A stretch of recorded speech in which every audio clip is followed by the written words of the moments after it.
आप क्या समझते हैं कि वाकई उसने 100 बच्चों को कत्ल किया था? कभी भी नहीं मैं इस बात पे यकीन करता। वो कोई उसके ऊपर किसी चीज़ का साया था। एक बुजुर्ग ने कहा था कि ये बंदा बड़ा नाम पैदा करेगा, बड़ा नाम पैदा करेगा, चाहे बुराई में करे चाहे अच्छाई में करे। उसको किसी ने कहा कि भाई तुम इतनी तेज़ी से जो पैसा खर्च कर रहे हो, कल को तुम ज़िंदगी कैसे गुजारोगे? तो उसने कहा मुझे ज़िंदगी गुजारने की ज़रूरत क्या है, मैं पिस्तौल पकड़ूंगा, कन पट्टी पे रखूंगा, गोली मारूंगा। 1990s के टाइम से ही लाहौर में काफ़ी सारे बच्चों की गुमशुदगी की रिपोर्ट्स आ रही थी। काफ़ी सारे पेरेंट्स थे और काफ़ी सारे लोग थे जो अपने मोहल्ले की रिपोर्ट दे रहे थे कि हमारे शहर से, हमारे एरिया से, हमारे मोहल्ले से बच्चे गायब हो रहे हैं। लेकिन पुलिस ने इस बारे में कुछ नहीं किया। पुलिस इस बारे में खामोश रही, पुलिस इस बारे में चुप रही, पुलिस ने अपना काम सरअंजाम नहीं दिया। ये बात पूरे लाहौर शहर में मशहूर हो चुकी थी कि कुछ तो हो रहा है बच्चों के साथ, कि बच्चे गायब होते जा रहे हैं, बच्चों का मिलना मुश्किल हो चुका है। मगर पुलिस अपनी ही उस एक बबल में जी रही थी कि बच्चे हैं, कहीं गए होंगे, आ जाएंगे वापस। लेकिन पुलिस का ये क्लेम तब टूटता है जब पूरे शहर बल्कि पूरे मुल्क को पता चलता है कि कैसे एक आदमी ने 100 बच्चों को कत्ल करके उनकी बॉडी एसिड में डिसॉल्व कर दी है। This is the story of Javed Iqbal.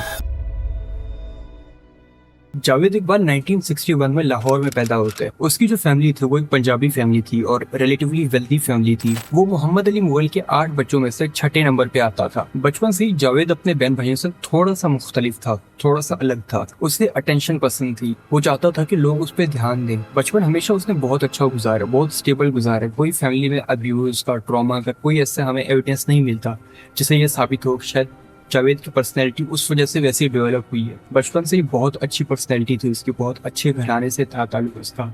अच्छा खाते, अच्छा पीते, अच्छी जगह पढ़ते। उसने अपनी schooling Islamia high school Lahore से की थी और 1978 में जाके कॉलेज के साथ साथ उसने अपना एक बिजनेस स्टार्ट कर दिया था। अब कुछ रिपोर्ट्स के क्लेम के मुताबिक जावेद का घर तो काफ़ी वेल्दी था, काफ़ी अच्छी लाइफ गुजारा करते थे, लेकिन दरअसल उसके पेरेंट्स उसे थोड़ा बहुत निगलेक्ट कर देते थे। अब ये बात भी हमें समझनी पड़ेगी कि 8 बच्चे थे, तो इट इज़ पॉसिबल कि वालिदैन सब बच्चों पे एक जैसा ध्यान तो नहीं दे सकते। उसी वजह से जावेद को थोड़ा सा ज़्यादा निगलेक्ट कर दिया जाता था compare to his other siblings. Javed mostly servants और जो केयर टेकर लेडीज होती है उन्हीं के हाथ में पला वही उसका ख्याल रखा करते थे, जिससे आप ये अंदाज़ा लगा सकते हैं कि जावेद की फैमिली के पास पैसा बहुत था, बस टाइम नहीं था बच्चों को देने के लिए। 1993 में जब जावेद के फादर मोहम्मद अली मुगल की डेथ हो जाती है तो उसे सब्सटेंशियली अच्छी खासी अमाउंट मिलती है इनहेरिटेंस में, तकरीबन 35 से 40 लाख रुपए, जो उस वक्त बहुत बड़ी अमाउंट बनते थे। लोकल रिपोर्ट्स के मुताबिक और जो काफी सारे आई विटनेसेस हैं, काफी सारे पब्लिक अकाउंट्स हैं, उनके मुताबिक ये था कि जावेद यंग बॉयज में काफी ज्यादा मशहूर था। जितने भी छोटे लड़के होते थे उनमें जावेद का एक अच्छा खासा इन्फ्लुएंस था, तो वो उनके साथ अच्छे तरीके से घुल मिल जाता था। उन्हीं के साथ बातचीत करने में वो बहुत अच्छा था, बहुत अच्छे तरीके से वो उनके साथ बिहेव करता था। और इसी वजह से जावेद के बड़े लोगों से दोस्ती ही थी, लेकिन उसके छोटे लोगों के साथ यानी छोटे बच्चों के साथ बहुत करीबी दोस्ती थी। ये कह लोगे एक परफेक्ट जो बडीज होते हैं वो जावेद और छोटे बच्चों में होता था रिलेशनशिप। मगर ये बात नोट करने की है कि जो बच्चों के या जो लड़कों के जो एक दिमाग में चलता था, जावेद का दिमाग उससे आगे था। यानी जितने लड़के थे वो तो एक दोस्ती की नज़र से देखते थे जावेद, मगर जावेद के इरादे अलग थे, जावेद के इरादे ठीक नहीं थे। अपने लेट टीन्स तक आते हुए जावेद के पास एक बाइक थी जिसपे वो अपने तमाम दोस्तों को लेकर लाहौर की सड़कों पे घुमा फिरा करता था, लाहौर में आवारागर्दी करता रहता था। तमाम लड़के उसके दोस्त थे और वो जो देखते हैं कि भाई एक तो जावेद के पास पैसा बहुत है, दूसरा जावेद जो है सखी है अपने दोस्तों में, तो वो तो जावेद के साथ दोस्ती और बढ़ाते थे। इसी बस बहुत से लड़के उससे बॉय हंटर के नाम से जाना करते थे क्योंकि वो इजीली लड़कों को अपने जाल में फंसा लेता था। जावेद को जो इनहेरिटेंस मिली थी वो काफ़ी ज़्यादा थी और अब जैसा मैंने आपको बताया कि वो टीनेज बॉयज़ में काफ़ी ज़्यादा मशहूर था। तो जावेद के पास जो पैसा था उसने शादरा में जाके अपने लिए एक विला खरीदा जिसमें बेसमेंट था, स्विमिंग पूल था, यानी एक वेल ऑफ बंगला खरीदा था उसने जिसमें वो रहा करता था। उसके पास तमाम किस्म की लग्जरी व्हीकल्स थी। रिपोर्ट्स के मुताबिक उसके पास SUV भी मौजूद थी, 3 गाड़ियाँ मौजूद थी और वो उन्हीं गाड़ियों में अपने उन दोस्तों को, उन बॉयज़ को लेकर जाया करता था ट्रिप के लिए, ट्रैवलिंग के लिए, अलग अलग जगह उन्हें दिखाने के लिए। पूरे नेबरहुड में तो वो मशहूर ही मशहूर था, बल्कि एक किस्म से पूरे टाउन में वो मशहूर हो चुका था। सारे लोग उसे अच्छी नज़रों से देखा करते थे कि एक ऐसा लड़का है जो आराम से घुल मिल जाता है दोस्तों में और दोस्तों के साथ काफ़ी अच्छा बिहेव करता है। लोगों को उसके गलत इरादों का बिल्कुल आइडिया नहीं था और इसी वजह जावेद जो था वो अक्सर अपनी मैरिज को डिले करता रहता था क्योंकि उसे जो शौक थे वो अलग थे। इसी वजह से वो मैरिज को डिले करता था। अब जैसा मैंने आपको जावेद के लाइफस्टाइल का बताया कि उसका लाइफस्टाइल ऐसा था कि वो बस लड़कों के साथ रहना चाहता था, उन दोस्तों के साथ रहना चाहता था। तो अब उससे वो अपना तमाम चीज़ें फंड भी करनी थी कि किस तरह वो अपने दोस्तों को लेविश मज़े दे सके, किस तरह वो अपने दोस्तों को सखी बन के दिखा सके। तो उसके लिए उसने मल्टीपल बिजनेसेस ट्राई किए। उसने शाहजरा में लाहौर का सबसे पहला आर्केड खोला जहाँ वो फ्री टोकन दिया करता था लड़कों को ताकि वो वहाँ पे आ सके और वो उन्हें लूट कर सके। वहाँ पे जितने लड़के होते थे वो उसके आर्केड शॉप में खेला करते थे और यहाँ पे वो चलता था सबसे क्लेवर चाल। जावेद की एक ट्रिक होती थी, वो ट्रिक क्या होती थी कि वो जो 100 रुपये का नोट होता था उसे ज़मीन पे गिरा देता आर्केड शॉप पे। जिस किसी ने उसे उठा लिया उसने विन कर लिया। और विन से मुराद क्या होती थी कि अब वो फंस चुका था भाई जावेद के जाल में। अब सिंपली क्या था कि भाई जावेद ने उस बंदे को पकड़ना है, उसे बोलना है कि देखो तुमने चोरी की है तो उसकी सज़ा तुम्हें मिलेगी। और वो उसी के बाद उसने जो प्लान बनाया था, जो उसका मास्टर प्लान था, उसके तहत क्या था कि वो लड़कों को अपने घर ले जाता, वहाँ उनके साथ ज्यादती करता, मारता पीटता और छोड़ देता। अपनी इन ख्वाहिशात को पूरा करने के लिए उसने एक फिश एक्वेरियम भी खोला था। उसने अलग अलग बिजनेसेस ट्राई किए थे, उसने ऐसे ऐसे बिजनेसेस ट्राई किए थे जिससे वो मजीद लड़कों को लेके आ सके। मगर चूंकि उसको थोड़ा सा फाइनेंशियल लॉस हो रहा था तो वो सब तो भाई उसे किसी न किसी तरीके से शट डाउन करना ही पड़ा था, या अगर ना भी करे तो उसको बहुत ज्यादा नुकसान हो रहा था फाइनेंशियली। लोगों की नजरों में वो अच्छा भी था और बुरा भी था। अच्छा इस सेंस में कि वो कैरिज्मेटिक सा था, इन्फ्लुएंशियल सा था, लेकिन बुरा इस तरह वो मैनिपुलेटिव था, नार्सिसिस्ट था, लोगों को मैनिपुलेट कर लेता था। वो लोगों के लिए भलाई का काम भी कर रहा था, लेकिन उसके पीछे जो हकीकत छुपी हुई थी वो आपके सामने है। रिपोर्टेडली जो हमारे पास सबसे पहला केस आता है जावेद के इस विन वाले ट्रैप के बारे में, वो एक 18 साल के लड़के के साथ था। जब उसने क्या किया कि उसने वो बैंक नोट गिराया। वो बैंक नोट जब एक लड़के ने उठा लिया उसे जावेद ने सजा के तौर पे अपने घर लेके चला गया, जहाँ जाके जावेद ने उसे सजा देना चाहिए और प्रेफरेबली ज्यादती करना चाहिए। लेकिन वो लड़का बच गया वहां से। वो लड़का जैसे ही बचता है उसने जावेद की सही कुट लगाई। कुट लगाने के बाद जब मोहल्ले वालों को पता चला कि भाई यहाँ पे क्या हो रहा है तो पुलिस को लग चुकी थी कॉल। पुलिस आई, जावेद को उठा के लेके जाती है पुलिस स्टेशन। वहाँ पुलिस स्टेशन में उसे रखा जाता है और रिपोर्ट्स के मुताबिक वहाँ उस पर काफी सारा तशद्दुद भी किया जाता है। उसे पुलिस स्टेशन में काफी ज्यादा मारा जाता है क्योंकि वो टेंडेंसी रखता था, वो काफी गलत थी और इसी बस पुलिस ने उसे बेतहाशा मारा, उसकी सही कुट लगाई। इसकी जब ये खबर इसके वालिदा तक पहुंच गई कि इसके बेटे को अब्यूज किया जा रहा है, जेल में मारा जा रहा है, पीटा जा रहा है, और फिर उसकी रीजन इसकी वालिदा के सामने आई, इसकी वालिदा बहुत रोई। जावेद की वालिदा इस कदर रो के हलकान हो चुकी थी कि इवेंचुअली उनकी सदमे से डेथ हो जाती है। जावेद जब जेल से छूटता है और इतनी कुट खाने के बाद जब छूटता है और पहली खबर वो सुनता है वो अपनी माँ की डेथ की होती है। इस खबर ने उसको अंदर ही अंदर से तोड़ दिया था, वो टूट चुका था। जावेद उस मौके पे फैसला करता है कि जिस तरह पुलिस वालों ने, जिस तरह इस करप्ट जस्टिस सिस्टम ने उसकी माँ को रुलाया है और उसकी माँ को मार दिया है, उसी तरह वो 100 माँ को रुलाएगा। मई से लेकर दिसंबर 1999 तक जो रिपोर्ट सामने आती वो जाहिर करती है कि अब जावेद एक स्प्री पे लग चुका था, जहाँ वो क्या करता है कि ऑर्फनेजेस से, ये पशुओं के अड्डों से, दरबारों से बच्चों को लेके आता, बच्चों को लूट करता और एवेंचुअली उन्हें अपने घर में ले जाके उनके साथ ज्यादती करता। ज्यादती करने के बाद उन्हें मार देता, मारने के बाद उन्हें एसिड ड्रम में भिगो देता जिससे उनकी बॉडी कम्प्लीटली मेल्ट हो जाती थी। इन लड़कों की अक्सर जो उम्रें होती थी वो 8 से लेकर 14 साल तक होती थी और ये ऐसे लोग होते थे जिनकी फैमिली का ना तो किसी को पता था और अगर पता भी था तो वो काफ़ी कमज़ोर फैमिलीज होती थी जो जावेद जैसे पावरफुल आदमी का मुकाबला नहीं कर सकती थी। विकिपीडिया के मुताबिक जो जावेद ने एसिड ड्रम रखा हुआ था उसमें इंडस्ट्रियल हाइड्रोक्लोरिक एसिड था। हाइड्रोक्लोरिक एसिड पहले ही काफ़ी ज़्यादा पॉइजनस होता है, काफ़ी ज़्यादा टॉक्सिक होता है और उसी हाइड्रोक्लोरिक एसिड को जब आप मिकदार बढ़ा दें तो वो इंडस्ट्रियल हाइड्रोक्लोरिक एसिड बन जाते हैं, जिसमें आप चीज़ें डालते हैं तो वो आपको पता है क्या हो गया। और जावेद ने यह भी क्लेम किया था कि उसने मल्टीपल केमिकल्स को मिक्स करके एक कोरोसिव सा फार्मूला बना लिया था, एक ऐसा फार्मूला बना दिया था, एक ऐसा एसिड बना लिया था जिसमें चंद मिनटों में इंसान की पूरी बॉडी पिघल जाएगी। उसके बाद सिंपली वो इस केमिकल को इन डिसमेंबर्ड बॉडीज को रावी रिवर में फेंक देता, वहाँ बहा देता। जावेद अपनी ये गंदे इरादे, ये जो गंदगी वो कर रहा था उसको उसने कंटिन्यू रखा। वो अलग अलग जगहों से बच्चे लेके आता, उन बच्चों को मारता, उन बच्चों के साथ ज्यादती करता, उनकी तस्वीरें बनाता और उसके बाद उन्हें मार देते। ये काम उसने एक्चुअली बहुत लंबे अरसे तक किए।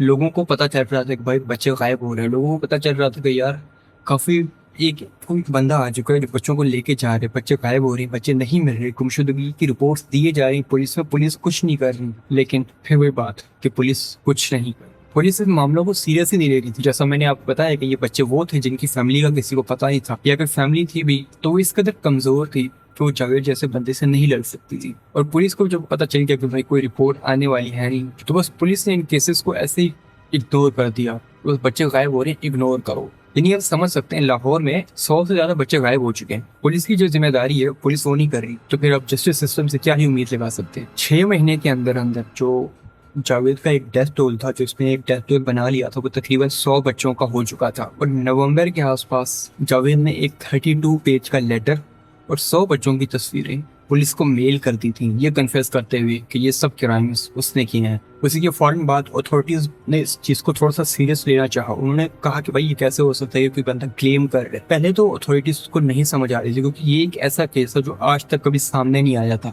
लेकिन फिर जब वो थोड़े से एविडेंस उन्हें मिला, थोड़े से सबूत उन्हें मिले, बच्चों की तस्वीरें उन्हें मिली, बच्चों की बिलोंगिंग्स उन्हें मिली। और ये बात याद रखिएगा कि ये बात 1999 की है। उस वक्त कोई इंटरनेट नहीं था कि कोई रैंडमली किसी पे फेक एलिगेशन लगाते। उस वक्त कोई डिजिटल फोटोग्राफ्स नहीं होते थे, AI नहीं होता था कि आप किसी भी रैंडमली तस्वीर बना लें। इस बात में वजन था कि ये तस्वीरें हमारे पास क्यों आई हैं, ये तस्वीरें किन बच्चों की हैं, और ये कैसे कोई क्लेम कर रहा है कि उसने 100 बच्चों को मार दिया। इन्वेस्टिगेटर्स ने इस बात को थोड़ा सा सीरियस लिया और 16B रावी रोड, जो कि घर था जावेद का, वहाँ पहुँचते हैं। वहाँ उन्होंने रेड करते साथ उन्हें तमाम बिलोंगिंग्स मिलती हैं बच्चों की, बच्चों के कपड़े मिलते हैं, बच्चों की जूतियाँ मिलती हैं, और फिर उन्हें वो एसिड ड्रम्स मिलते हैं। वही एसिड ड्रम्स जो उस लेटर में क्लेम किए गए थे कि जिसमें हाइड्रोक्लोरिक एसिड मौजूद था, जहाँ पे जावेद उन बच्चों को कत्ल करता था और उनकी बॉडी को उसी एसिड में डाल के पिघला देता। फिर पुलिस ने थोड़ी बहुत रिसर्च जारी की, पुलिस ने थोड़ी बहुत इन्वेस्टिगेशन जारी की और पता चला कि हाँ, लाहौर शहर में 6 महीने के अंदर अंदर 100 से ज्यादा बच्चे गायब हो चुके हैं। 30 दिसंबर 1999 यानी अगला साल शुरू होने से एक दिन पहले ही जावेद जाके डेली जंग न्यूज़पेपर में खुद के अब क्राइम को कन्फेस करता है और खुद को सरेंडर कर देता है। वहां जाके उसने तमाम एविडेंस दिखाई कि कैसे उसने 100 बच्चों का टारगेट अब अचीव कर लिया, कैसे उसने 100 माओं को अब रुला लिया और कैसे उसका मिशन अब पूरा हो चुका है और अब वो खुद को सरेंडर करना चाहते हैं। इकबाल ने अपने कन्फेशन में और अपने स्टेटमेंट में ये तमाम बातें बताई कि कैसे उसका जो ये मोटिव था 100 बच्चों को मारने का, वो किस चीज से स्टार्ट हो। वो सिस्टम की फेलियर को एक्सपोज करना चाहता था। वो बताना चाहता था कैसे जस्टिस सिस्टम जो है बस अमीर के फैसलों पे चलता है, जस्टिस सिस्टम गरीबों की केयर बिल्कुल नहीं करता, और वो इसी लूप होल का फायदा ले रहा था। वो चाहता था, वो इस चीज को एक्सपोज करना चाहता था। वो ये बात दिखाना चाहता था कि पुलिस ने जैसे उसको अब्यूज किया, जैसे उसको ह्यूमिलिएट किया, जैसे उसकी माँ की डेथ हुई थी, वो इस इनजस्टिस के बतौर 100 माओं को रुलाना चाहता था। यानी इन शॉर्ट अगर कहा जाए तो उसका जो मिशन था वो सिंपली ये था कि जिस तरह वो रोया था अपनी माँ की डेथ की खबर सुन के, वैसे ही वो 100 माओं को रुलाना चाहता था और उन लोगों को बताना चाहता था कि कैसे justice system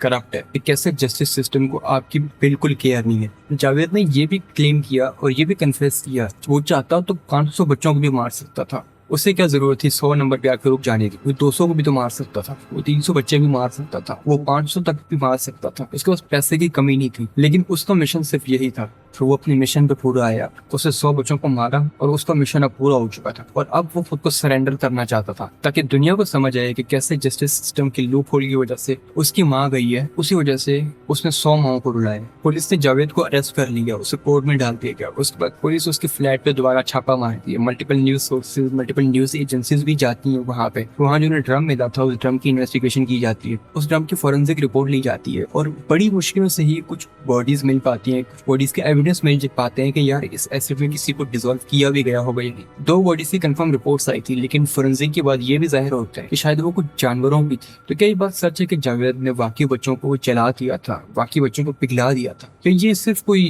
confession based crime है या उसको कोई फंसाना चाह रहा है? लेकिन हाँ, जो उसको ओरिजिनल क्लेम था वो इंडस्ट्रियल हाइड्रोक्लोरिक एसिड है, विच वॉज ट्रू। और उससे ये बात जाहिर हो जाती है कि जावेद ने यह अगर क्राइम किया भी है तो वो बॉडीज कुछ मिनटों में ही पिघल गई होंगी, वो बॉडीज कुछ मिनटों में ही खत्म हो चुकी होंगी। उसी वजह से फोरेंसिक को कुछ एविडेंस मिल ही नहीं पा रहा था, क्योंकि एविडेंस था ही नहीं। और सिर्फ इस कन्फेशन की बेसिस पे और जो एविडेंस जावेद ने खुद प्रोवाइड किया था और जो लोगों के बारे में रिपोर्ट्स आई थी कि 100 बच्चे गायब हो चुके, उसी बेसिस पे पुलिस ने जाके उसे कोर्ट में दर्ज करा दिया और उसी बेसिस पे कोर्ट ने उसे सजा भी सुनाई। तभी जाके मार्च 2000 में लाहौर हाई कोर्ट ने उसको एक इनह्यूमेन से सजा सुनाई। जज अल्लाह बख्श रांझा, जो उस वक्त एक जज थे, उन्होंने ये पनिशमेंट सुनाई बताएं कि जिस तरीके से जावेद ने 100 बच्चों को कत्ल किया है, उसी हिसाब से तमाम माओं का बदला लेने के लिए जावेद को सबसे पहले मीनार पाकिस्तान में पब्लिकली हैंग किया जाएगा। उसके बाद उसकी बॉडी के 100 टुकड़े किए जाएंगे और उन्हें एसिड पर डुबोया जाएगा ताकि उन तमाम 100 बच्चों की लाशों का बदला लिया जा सके, उन तमाम 100 बच्चों की लाशों को जस्टिस मिल सके। इंटरनेशनल कम्युनिटीज ने इस पनिशमेंट को इनह्यूमेन करार दिया, ये करार दिया कि ये ह्यूमन राइट्स के खिलाफ है। यहाँ तक कि पाकिस्तान में भी इसके बारे में कहा गया कि ये जो पनिशमेंट है ये बहुत सिवियर है, ये पाकिस्तान ह्यूमन राइट्स के भी खिलाफ है। लेकिन जज साहब अपनी बात पे अड़े रहे और उनका फैसला एक अटल फैसला था जिसकी पनिशमेंट मिलनी थी। लेकिन ये पनिशमेंट थोड़ी सी डिले कर दी गई थी क्योंकि इंटरनेशनल कम्युनिटी का थोड़ा सा प्रेशर आ रहा था। जावेद के साथ उसके कुछ अकॉम्प्लिसेस भी थे, यानी कुछ लोग ऐसे भी थे जो जावेद को असिस्ट कर रहे थे ये तमाम क्राइम्स करने में। उनमें से एक था साजिद अहमद, जिसे फांसी की सजा सुनाई गई,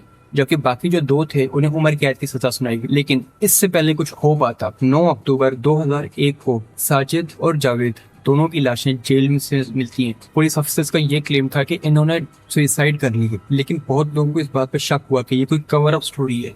कैसे हो सकता है कि ऐसे लोग जिन्हें अब सजा मिलने लगी है, जावेद ने खुद आके अपना क्राइम कन्फेस किया, तो वो क्यों खुद को सुसाइड के तहत मार देगा। पुलिस ने यह भी बताया कि जो उनका कांस्टेबल था वो उस वक्त नींद में पड़ा हुआ था, कैमरास काम नहीं कर रहे, तो ये कैसे हो सकता है। और ये बहुत रिपोर्टर्स का भी सवाल था कि ये कैसे हो सकता है कि जेल में वो लोग सुसाइड कर रहे हैं, लोगों के सामने कर रहे हैं और कोई उन्हें रोकने वाला नहीं है और पुलिस सोई नहीं है। फोरेंसिक के तहत ये भी सामने आया कि जो जावेद था और जो साजिद था, दोनों की बॉडी पे चोट के निशान मौजूद थे, जिससे ये जाहिर होता है कि उन्हें जरूर किसी ने मारा है। तो क्या ये कवर अप स्टोरी थी? फिर जावेद के पीछे कोई और था कि जावेद किसी गैंग को एक्सपोज करना चाहता था? ये क्या हो जाती, ये आज तक नहीं समझ आई। जावेद की इस जराइम की जो खबर थी वो पूरे मुल्क में फैल चुकी थी। लोग सवाल उठा रहे थे अथॉरिटीज से कि 100 बच्चे लाहौर से गायब हो गए, आप उस चीज को क्यों कवर अप कर रहे हैं? आप जावेद को सजा देना चाहते हो, उसे तो सजा दें, वो तो इनह्यूमेन था। लेकिन 100 बच्चे गायब हो चुके हैं आपकी नाक के नीचे से, आप क्या करें? तो अथॉरिटीज झक मार रही थी, लेकिन आज तक उन्हें इस बात का जवाब नहीं मिल पाया। न्यूज़पेपर्स और जो टीवी शोज थे, टीवी एंकर्स थे, उन सब ने फैमिलीज को लेके आए वहाँ शोज पे, उनके लिए जस्टिस की डिमांड की। न्यूज़पेपर पे डेली हेडलाइंस बनते थे, जो न्यूज चैनल थे वो डेली फैमिलीज का इंटरव्यू करते थे, वो डेली इस खबर को चलाया करते थे। ये पुलिस की